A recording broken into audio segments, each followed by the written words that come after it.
Hey there Dev Squad, Virtus here and welcome back to my C++ Fundamentals series. Within this episode, we'll be covering probably the most important thing in programming. Pointers, something that a lot of people struggle with. Having said that, by the end of this video, we're going to be getting you to the point where you understand exactly what they are, as they're actually really easy, and how we can use them in conjunction with our memory. So without further ado, let's go ahead and move on to an introduction to pointers. So we're going to be talking about raw pointers and not smart pointers. We will, however, be covering this later on in the series. Before I do explain to you what a pointer is though, I'm going to be giving you a little bit of context as far as memory is concerned. Computers, they run on memory, and memory is by far the most important thing, as when you're running your application, you are essentially going to be storing the application, storing that code on the memory, ready for your processor to execute that code. Having said that, memory is where the CPU is going to be getting its instructions. Having said all of that, everything from your functions to your variables are going to be stored on the memory, and is essentially going to be one big block of memory before it goes to the processor. This is where pointers come in. Pointers are essentially an integer which is going to contain a number which stores a memory address. Now, this memory address is essentially going to allow us to access that memory, but not only just that memory, that specific piece of information that we are looking to work with. Like I said, your memory is going to be one big line, thousands and thousands of bytes of data, and all of these bytes of data are going to have an address, almost like a house, and how you would have a mailing address for that house. And in the same way, if you want to reference that piece of memory or that piece of data, what you're going to be doing is using the address to get to that, and that is your memory address. Now, with these memory addresses, they are essentially going to be stored within pointers. And being that a pointer is an integer, this is going to be storing numerical data. So this address for our memory, the data that we're trying to access, is going to be a numerical value simply stored within a pointer. That is all the pointer is just an integer variable that contains a memory address. Now, one thing that I do want to mention is that by all means, you can create an application without pointers and referencing memory. However, it is an incredibly useful tool, being that memory is going to be the single most important thing for your application, and being able to have more control and power over how this works is going to be vital to you as a developer. Now, I know I've gone over a whole bunch of information there, so just to summarize, a pointer is a memory address, or rather a pointer is going to store the numerical value for a memory address taking you to your information. So now that we know exactly what a pointer is, let's go ahead and move on to actually creating a pointer in our C++ code. So what we're going to be doing is starting with the most simple form of pointer, and that is going to be a void pointer. Now, what we're going to be doing is simply deleting all of our code that we've got within our main function so we can see these pointers in place. So all you should have is your main function and then stdcin.get. And what we're going to be doing is creating a void pointer. And essentially all that void means is that it is typeless. There is no type. So you are not telling the compiler that this pointer is going to be a specific type of data. It is going to mean nothing. If you were to give it a type, all that is doing is telling the compiler this is what you presume the data at that memory address is going to be. And by changing that type, it is not going to change what a pointer is. That is going to stay the same. It's still going to be an integer containing a memory address. The type is just simply referencing the type of information that you are going to be able to find at that memory address. Void pointers are typically used when you don't know or don't care what type of data is at the memory address in question. Creating a void pointer is really straightforward. The first thing that you need to do is to define the type of pointer that you are trying to create. In this case, it is a void pointer. So you want to type in void, followed by the asterisk, and then we're going to give this pointer a name, which is just going to be pointer. And then we are going to be setting this equal to 0. And then we're going to end off this statement with the semicolon. Now, what I want to mention is that 0 that we have just put in this pointer that we've got here, 0 is not a memory address. 0 just means there is nothing in there. It is equal to null and is essentially just telling us there is nothing in there and is a perfectly acceptable state for our pointer. Now this 0 is just going to be equal to null, so instead of writing 0, what you could do is type in null instead, or alternatively you could also type in null pointer as well, so just like that. So what we're going to do for now is just simply set this to 0. And now that we actually have a pointer, what we're going to do is actually move on to putting information into that pointer, getting ourselves a memory address. Now, having said that, what we're going to need is a variable. So having said that, this variable that we're going to create is just going to be on the line above, and this is just going to be an integer. So what we're going to do is int, and then we're going to give this the name pointer test, and we're going to set this equal to 69. And what we're going to be doing is finding out the memory address of this pointer test that we've just created and feeding it into this so that we can use it later on. So if we want to put the memory address of this variable that we've just created into here, it is really simple. So we're just going to be searching using the variable name, and the way we're going to be doing this is by using ampersands, and then we're just going to type in the name, which is pointer test.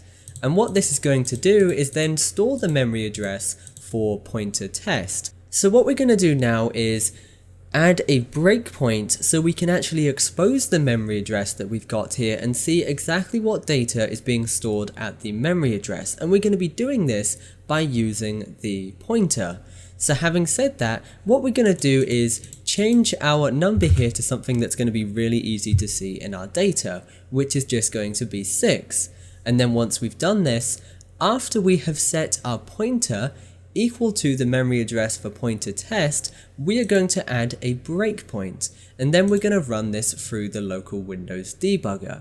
Once we've done this, what we're going to find is when we hover over pointer test, you can see this is equal to 6. However, when we hover over pointer, it is going to give us this number here. Now this number is essentially hexadecimal, and this is our memory address for where pointer test is being stored. And what we're able to do is within our memory view is we can actually search with that address and see the exact data being stored in our chunk of memory. To do that, what we're going to do is hover over our pointer here, and then we're going to copy this and then open up your memory view if it's not open already. If you want to get it open, all you've got to do is go to debug, Windows, memory, and then memory 1, and then in the address here, if you go ahead and paste in there, making sure you get rid of pointer equals and then pressing enter to search, what we can see is on line FD94, which is our pointer, we can see the exact data being stored in there. Now an integer is 4 bytes large, and it is 4 bytes of information being stored in the memory. And within here, you can see this is equal to 6. Now that is it as far as pointers are concerned. Pointers are essentially just integers which are going to store a memory address. And then with that memory address, we can do many different things, such as just looking into the memory as we have done here, or we can also read it or write to it, as we're going to see later on in this video. Now, the next thing that I want to move on to is looking at types. Now, as far as types are concerned, the type of pointer isn't going to change what a pointer is.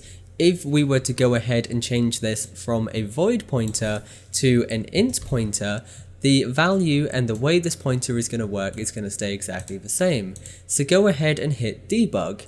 And then once you get into here, what we're going to do is grab that pointer, get the memory address from it, just right click and copy, and then chuck that into your search there.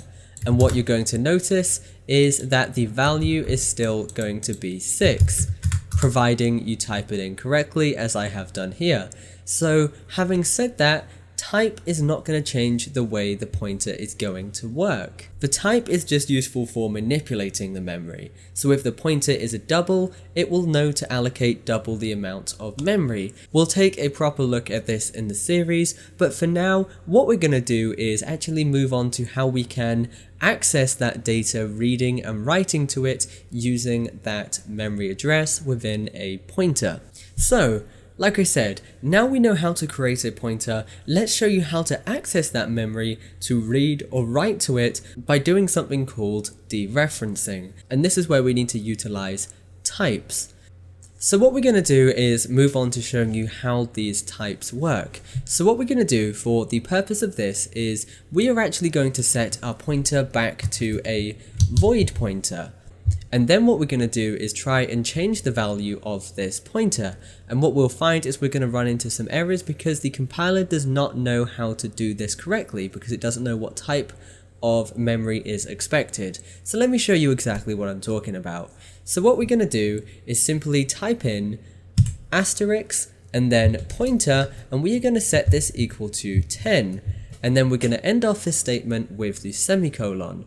Essentially, what I have done here is taking our pointer and then we are just going to be changing the value. Now when I say I'm changing the pointer, what we're doing is taking the memory address in that pointer and changing whatever that memory is equal to this new value that we are setting here. Now what we are getting is a little error here that says expression must be a pointer to a complete object type. So what that says is it essentially doesn't know how it's going to write to that memory. It doesn't know if it needs to be writing it as 4 bytes of data, 8 bytes of data, because it doesn't know if it's an integer, a float, a double, a short, or anything like that. So having said that, this is exactly where our types are going to come in. So what we're going to be doing is actually changing our pointer to the type of information that is stored at that memory address. In this case, that is an integer. So we're going to change it from a void pointer to an int pointer. And then what you're going to notice is our error is going to be able to go away. So what essentially has happened here now is you have basically told the compiler that you want to change the information stored within that memory address to 10, which in this case is going to be pointer test, which is currently 6. So what I'm going to be doing is a quick demonstration of how you can see this working. So you can see this is exactly how this pointer is going to change the information.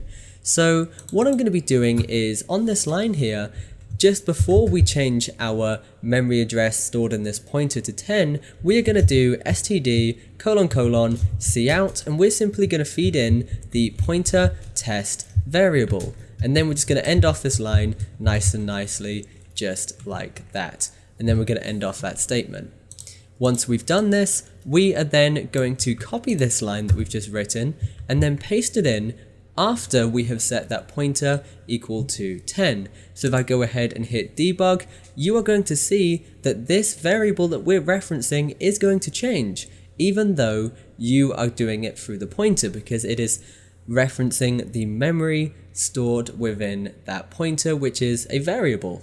So if you go ahead and open this up and look at it, at one moment pointer test is going to be equal to 6, and after you have changed the memory stored at this address within the pointer, it is then going to be equal to 10. Now what I also wanted to show you is that you can actually read from a memory address as well. So what I could do is if I close this debugger and then on the next line, instead of typing in the variable, I can actually print this onto the screen another way, which is through the pointer by using the memory address. So what I'm going to do is std cout, and this time we are going to be feeding in the pointer instead, which is asterisk pointer, and then we're just going to be ending off this line just like that as we have done in the past.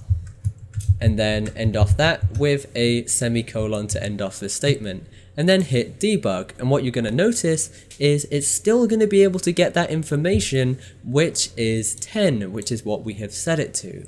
So now hopefully you guys have a better understanding of how you can read memory addresses and write to memory addresses using pointers in between. Now that is absolutely everything that I wanted to show you for pointers for now. We are going to be touching up on it more as we go through this series, but for now, essentially, a pointer is essentially just an integer which is going to contain a memory address. With that memory address, we can then read from and write to that memory directly, something which is incredibly powerful for us developers. That is everything for this video. Once again, thanks for watching, stay awesome, keep creating, your boy Virtus, signing out. This video was made possible by my supporters on Patreon. If you want more videos like this, check out my Patreon page using the link in the description. To stay up to date on new releases, make sure you follow us on social media.